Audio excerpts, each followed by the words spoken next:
Ating balikan ang isang pangyayari noong taong 2011 na kung saan ay isang bangkay ang itinapon sa tulay ng barangay Mayapa, Calamba City noong April 1, 2011. Isang lalaki ang unang nakaamoy sa masangsang na amoy sa isang tulay sa barangay Mayapa na agad naman na inireport ng barangay sa pulisya. Nang makarating ang mga pulis sa naturang lugar ay tumambad umano sa kanila ang hiwa-hiwalay na katawan ng isang babae. Sabay-sabay nating alamin kung sino ang babae na natagpuang wala ng buhay, sino at ano ang motibo sa likod ng karumal-dumal na krimen.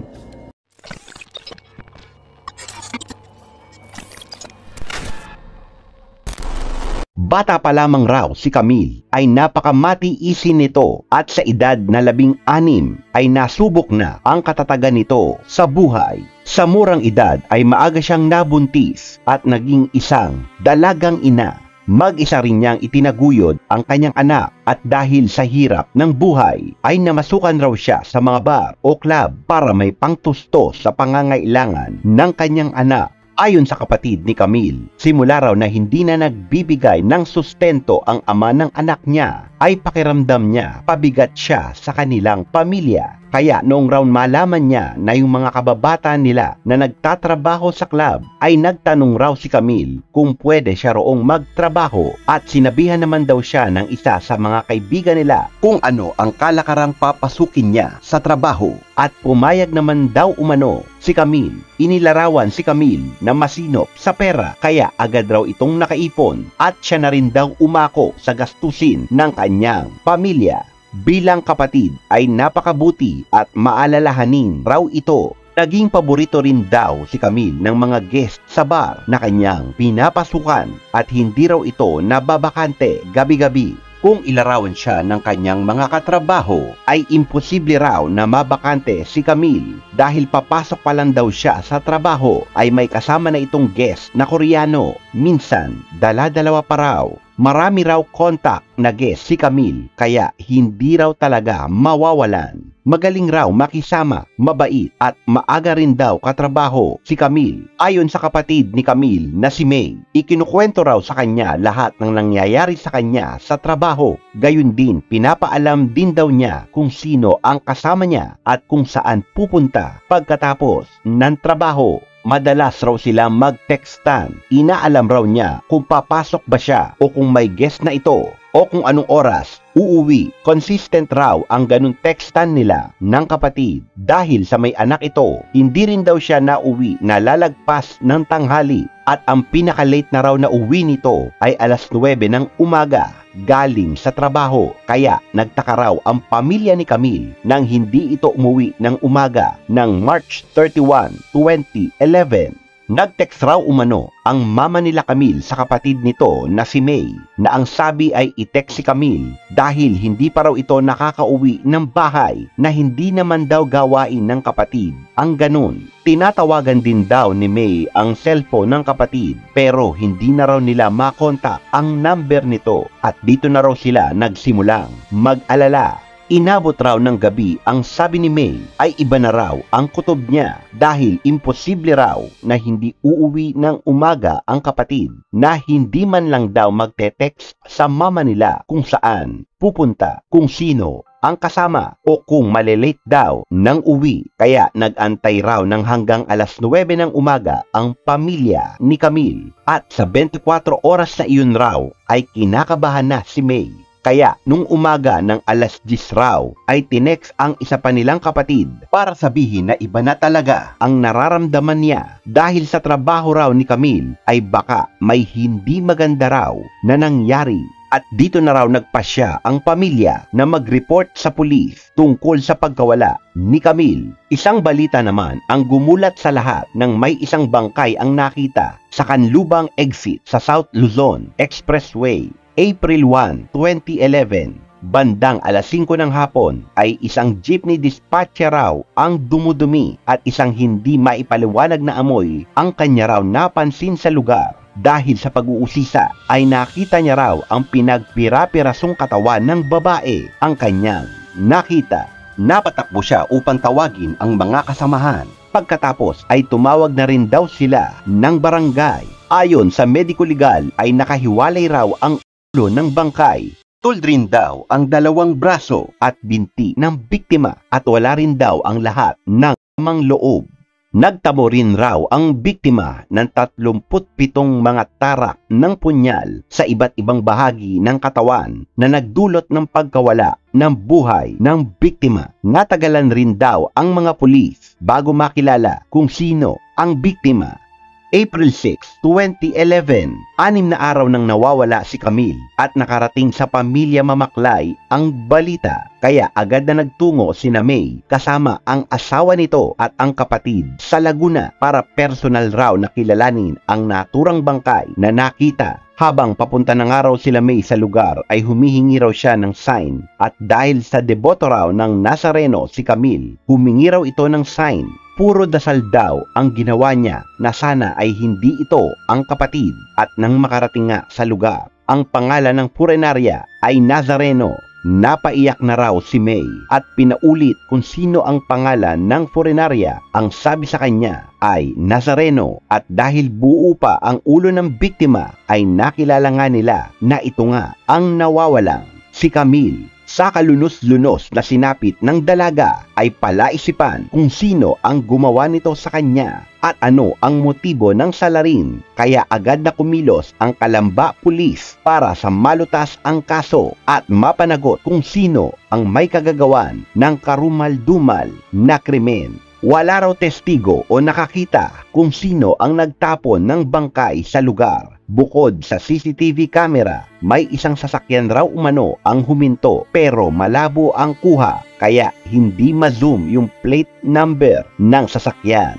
Dahil sa kakulangan ng ebidensya na magtuturo sana sa sospek, inilapit na ang kaso sa Criminal Investigation and Detection Group or CIDG sa Camp Crame para sa mabilisang paglutas sa kaso. Sa initial nga raw na pag-iimbestiga ay maaring isa sa mga customer ni Camille ang may dahilan ng kanyang pagkawala at dahil sa trabaho ng isang GRO ay kung sino-sino raw ang lumalapit o nakikipag-usap na customer sa kanila. Kaya nahihirapan raw matukoy kung sino ang may kagagawan. Sa dami raw ng kaibigan, tinatawagan at may dumarating din na customer na hindi nila kilala. Sa patuloy na pagkalap ng testimonya sa mga katrabaho ni Camille, isang dayuhan raw ang huling kasama na lumabas ng bar kung saan nagtatrabaho si Camille. March 30, pumasok raw si Camille sa LA Cafe at noong March 31 naman ng umaga ay nagkaroon raw ito ng customer na kung saan ay nilabas siya ng kanyang customer. Kaya sumakay ng taxi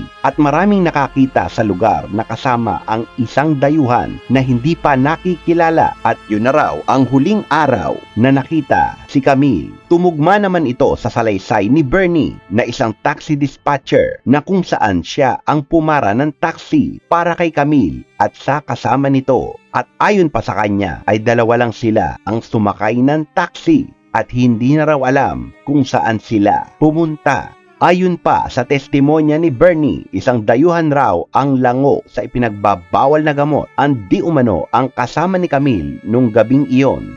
Base kung paano raw ito magsalita at kumilos. Si Bernie rin daw ang naglarawan sa mga investigador ng itsura ng dayuhan, ang huling lalaki na kasama ni Camille na sumakay sa taxi. At may mga ibang tao pa raw ang nakakita kay Camille noong March 31, 2011 na isang araw foreigner ang kasama ng dalaga. Sa pakiramdam ni May ay kakilala ng kapatid ang gumawa nito sa kanya at sa tingin rin daw niya nakilala rin nila ang taong gumawa noon sa kanyang kapatid na si Camille. Dahil sa paglabas ni Bernie at ng kanyang testimonya ay nagkaroon ng mukha ang sospek na gumawa ng karumal-dumal na krimen kay Camille. Pero para sa mga kapatid ng biktima, malayong-malayo raw ang cartographic sketch na unang ipinakita sa publiko sa tunay na gumawa kay Camille. Ayon kay May, ay may naikwento raw ang kapatid tungkol sa isang customer nito sa bar isang linggo bago ang insidente na kung saan daw ay pati bahay nila ay alam ng lalaki. At sabi pa raw ni Camille, stalker niya ata iyon dahil lagi raw siyang sinusundan kahit papasok na siya ng trabaho hanggang sa pag-uwi niya ay sinusundan siya, pero hindi lang daw iyon pinapansin ni Camille. Sa salaysay ni May ay isang Taiwanese raw umano ang ikinukwento ni Camille na sunod ng sunod sa kanya, pero nung kumpirmahin raw sa immigration ay hindi raw ito Taiwanese dahil wala raw ganun na pangalan at ganung mukha, kaya hindi tinukoy ang totoong pangalan at katauhan ng lalaki. Naging masugid raw na manliligaw ng biktima ang Taiwanese at naging kaibigan pa raw ito ng mga katrabaho ni Camille sa bar, at wala raw naging relasyon si Camille at ng stalker na lalaki, pero ipinagkakalat raw iyon ng Taiwanese sa mga kaibigan niya. Dahil sa ganun raw ang trabaho na meron si Camille ay sa pera daw idinadaan ng lalaking Taiwanese si Camille, pati mga kaibigan nito. Matapos nga raw ay lahat ng kaibigan ni Camille na binigyan niya ng pera ay sinisingil nito, pero si Camille raw ay hindi. Ayon sa kasamahan ni Camille sa bar, nahilig raw umano ang dalaga sa pagkakasino na kung saan ay naglalabas raw ito ng malaking pera sa isang gabing tayaan. Sa kasino rin daw nila mismo nakilala ang lalaki, kung saan ang lalaking ito mismo ang nagbibigay ng pera sa kanila panglaro. Pero hindi nagtagal ay sinisingil na sila ng dayuhan. Ang sabi raw ni Camille ay nag-text raw umano ang dayuhan na magbibigay ng pera sa kanya. Takot raw ang mga katrabaho ni Camille na sabihin ang pangalan ng dayuhan dahil umano sa nakakatanggap sila ng pagbabanta kapag nagsalita na raw sila tungkol sa kaso ni Camille. Ayon pa sa isang Arlene na kung saan siya ang sumulat tungkol sa Chop Chop Lady article, ay matatandaan na nung matunto nila ang katawan ni Camille ay isang Fiona ang nag-message sa kanya para matunton ang kaanak ng biktima, dahil sabi raw nito ay mayroon daw silang nawawalang kaibigan para daw umano pagkumpirmahin, at dahil hindi raw kilala ni Arlene ang nag-message sa kanya, sabi raw niya kay Fiona na kung pwede ay sa Yahoo Mail sila mag-usap dahil sa antagal na raw ng reply nito. Ayon sa salaysay ng kapatid ni Camille na si Fiona raw mismo ang nagbigay ng picture ni Camille sa reporter nung nabubuhay pa ito kasama ang contact number, at ang sabi pa raw ay kontakin nyo ang pamilyang ito. Ayon pa kay Arlene, sa laki raw o lawak ng Pilipinas, bakit raw naisip ni Fiona na yung Chop Chop Lady at ang kaibigan niya na nawawala na si Camille ay iisa? Kaya raw nakakapagtaka. Pumunta nga raw ang pamilya ni Camille sa Funeraria para kunin ang bangkay nito, at sumama ang ibang kaibigan nito kasama din umano ang isang lalaki na pinagsususpetsahan na may kinalaman sa pagpaslang kay Camille. Tanong raw kay Arlene kung papaano sila nakontak. Ang sagot raw nito ay nag-message raw sa Facebook niya ang isang Fiona Ocampo, at kaya naisip ng kaanak at pamilya ni Camille ay baka ito yung stalker ni Camille. Pinagtagpi-tagpi raw ng mga kapatid ni Camille ang nangyayari, at doon raw nila napagtanto nung nawawala raw si Camille ay wala rin daw ang stalker ni Camille, at noong nakita ang katawan ni Camille, lumabas siya at ang ginagamit na pangalan sa Facebook ay pangalan ng babae na kahit lalaki naman raw ito. Malaki ang hinala ng pamilya Mamaklay na itong lalaking ito ang may alam kung ano nga ba ang nangyari kay Camille simula noong mawala raw ito, pero para sa otoridad ay hindi raw ito sapat para magsampa ng kaso laban sa stalker ng biktima dahil wala raw ebidensya na magtuturo sa pagpaslang kay Camille.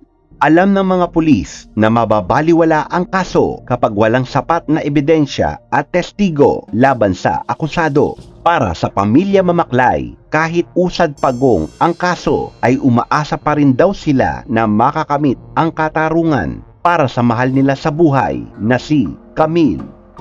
So ngayon, alam mo na.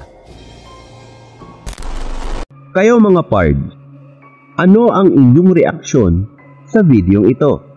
Comment down below at ating pag-usapan. Kung may nais kayong itampok sa ating channel, i-comment nyo na rin sa ibaba. At sa mga gusto namang magpa-shoutout, ay huwag mahiyang mag-comment, ay iisa-isahin ko kayo. Huwag din kalimutang mag-subscribe sa ating channel at i-click ang notification bell para updated kayo sa ating mga susunod na video. Salamat po and God bless